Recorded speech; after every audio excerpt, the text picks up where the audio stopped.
ഇവരിങ്ങനെ മറുപടി പറയുന്നതിന്റെ കാരണം അല്ലാഹു പറയാണ്, പക്ഷേ വാസ്തവത്തിൽ നാം അവർക്ക് യഥാർത്ഥവും കൊണ്ടുവന്ന് ചെന്നിരിക്കുകയാണ്. നിശ്ചയമായും അവരാകട്ടെ കള്ളവാദികളുമാണ്, കളവ് പറയുന്നവരാണ്. അപ്പൊ ഈ അബൂജഹലിന്റെ വാക്ക് കള്ളത്തരമാണ്, കാപട്യമാണ് എന്ന് അല്ലാഹു തന്നെ അവിടെ പറയുന്നില്ലേ? അള്ളയാണ് എന്ന് പറയുന്ന കക്ഷികളെ കുറിച്ച് അല്ലാഹു തന്നെ പറയുന്നു, വഇന്നഹും ലകാദിബൂൻ, അവര് കളവ് പറയുന്നവര് തന്നെ. അപ്പൊ അവർ കള്ളം പറയാണ്, കാപട്യം പറയാണ് എന്ന് അല്ലാഹു തന്നെ അവിടെ പഠിപ്പിച്ചിട്ടില്ലേ? അടുത്ത ആയത്ത് എന്താണെന്ന് നിങ്ങൾക്കറിയോ? അല്ലാഹു പറയുന്നു, മത്തഖദല്ലാഹു മിൻ വലദിൻ വമാ കാന മഅഹു മിൻ ഇലാഹിൻ ഇദൽ ലദഹബ കുല്ലു ഇലാഹിൻ ബിമാ ഖലഖ വലഅലാ ബഅദുഹും അലാ ബഅദിൻ സുബ്ഹാനല്ലാഹി അമ്മാ യസിഫൂൻ.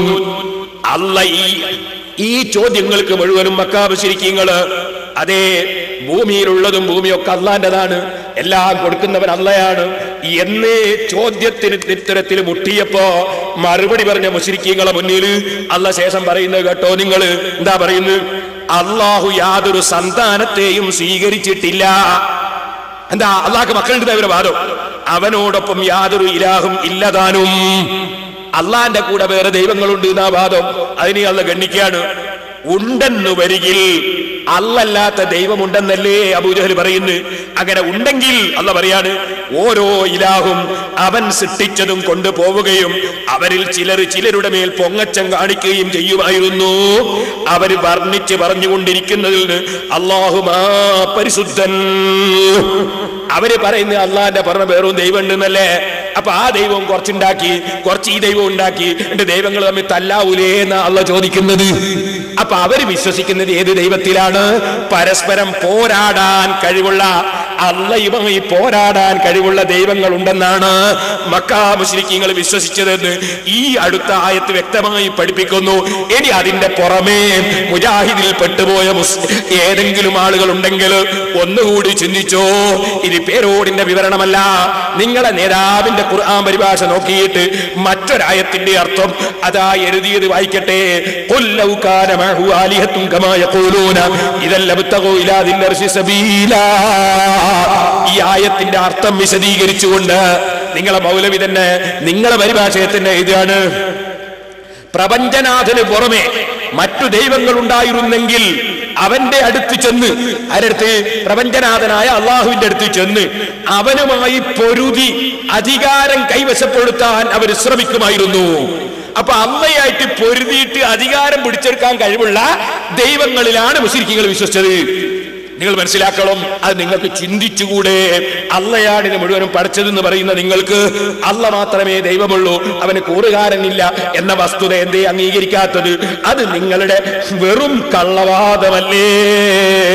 നിങ്ങൾ ഉത്തരം മുട്ടും ഇങ്ങനെ പറയുന്നതല്ലേ? ഇതാണ് അല്ലാഹു തആല പഠിപ്പിക്കുന്നത്. നിങ്ങളെ അമാനി മൗലവിന്റെ പരിഭാഷയിൽ ഇനിയും എഴുതുന്ന നോക്കോ.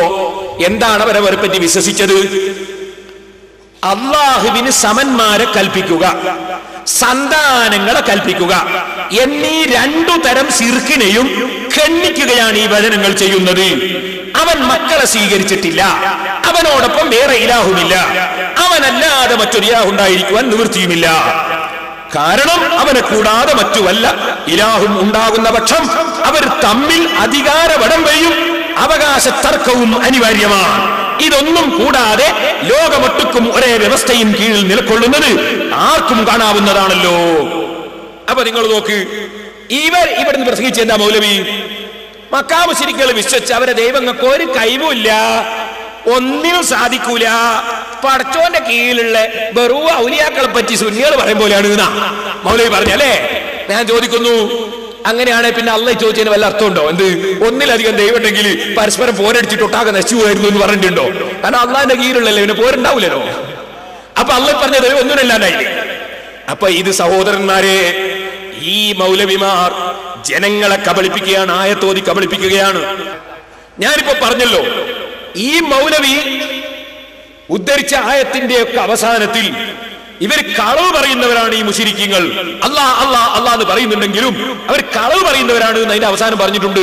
അത് മൗലവിനെ കൊണ്ട് തന്നെ അല്ലാഹ് സമ്മതിപ്പിക്കുന്നതാണ് എന്ന് നിങ്ങൾ കേൾക്കുന്നത്. ഇടക്കൊന്ന് മൗലവി വന്നാലേ നമുക്കൊരാവേശം വരും. കേട്ടോളി. നേരത്തെ ഉപ്പര് പറഞ്ഞ എന്താ പേരുണ്ട പോലെ കാപ്പട്ടിയൊന്നുമില്ല അബൂജഹൽ എന്നല്ലേ. ഇപ്പം മൗലവി കൊണ്ട് സമ്മതിപ്പിക്കാൻ പറയട്ടെ, സമ്മതിക്കട്ടെ. നാം അവരിൽ സത്യവുമായിട്ട് അവരെ സമീപിച്ചിരിക്കുന്നു, സത്യം അവരിലേക്ക് എത്തിയിട്ടുണ്ട്. പക്ഷേ അവരിപ്പോഴും കളവ് പറയുന്നവര് തന്നെ എന്ന് അല്ലാഹു സുബ്ഹാനഹു വ തആല വിശദീകരിക്കുന്നു. അല്ലാഹു പറയുന്ന അവർ കള്ളം പറഞ്ഞുകൊണ്ടിരിക്കുന്നവര് തന്നെ. ഇതല്ലേ ഞാൻ പറഞ്ഞത്, അബൂജഹലിന്റെ വാക്ക് വിശ്വസിക്കണ്ട, കള്ളം പറഞ്ഞുകൊണ്ടിരിക്കുന്നവരാണ്. മൗലവി എന്തേ പറഞ്ഞത്? അബൂജഹൽ അങ്ങനത്തെ പേരുള്ള പോലത്തെ കാപ്പട്ടിയൊന്നുമില്ല റളിയല്ലാഹു അൻഹു പറയാൻ ഞാൻ ഭാഗ്യം. അബൂജഹൽ റളിയല്ലാഹു അൻഹു കൂടി പറയേണ്ട ചാൻസ് ഉണ്ടായിരുന്നു മൗലവിക്ക്, എന്തേ പറയാനെന്നറിയില്ല.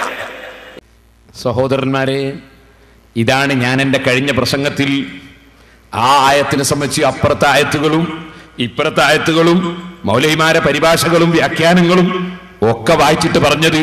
ഇതിനെ സംബന്ധിച്ച് മൗലവി മറുപടി പറഞ്ഞത് മറുപടി ആയിട്ടുണ്ടോ എന്ന് അവനവന്റെ ആഖിറം രക്ഷപ്പെടുത്തണമെന്ന് ചിന്തിക്കുന്ന വല്ല മുജാഹിദ് സുഹൃത്തുക്കളുമുണ്ടെങ്കിൽ അവരൊന്ന് എന്റെ ഈ വാചകങ്ങൾ വെച്ചിട്ടൊന്ന് കേട്ടു നോക്കട്ടെ.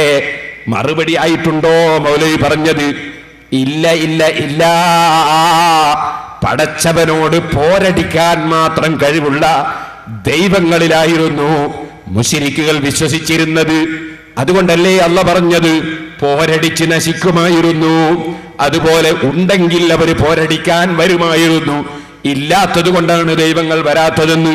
അപ്പൊ മുശ്രിക്കുകൾ വിശ്വസിച്ചത് പടച്ചവനോട് പോരടിക്കാൻ തന്നെ കഴിവുള്ള ദൈവങ്ങളിലാണെന്നല്ലേ ആ ആയത്തുകൾ വിവരിച്ചുകൊണ്ട് നിങ്ങളുടെ മൗലവിമാര് തന്നെ വിശദീകരിച്ചിട്ടുള്ളത്. എന്നിട്ട് അബൂജഹലും സുന്നികളും ഒരുപോലെയാണ് എന്ന് പറഞ്ഞാൽ നിങ്ങളൊന്ന് ആലോചിക്കൂ, എത്ര വലിയ അക്രമിയാണ് അങ്ങനെ പറയുന്ന മനുഷ്യൻ. ഇനി സഹോദര,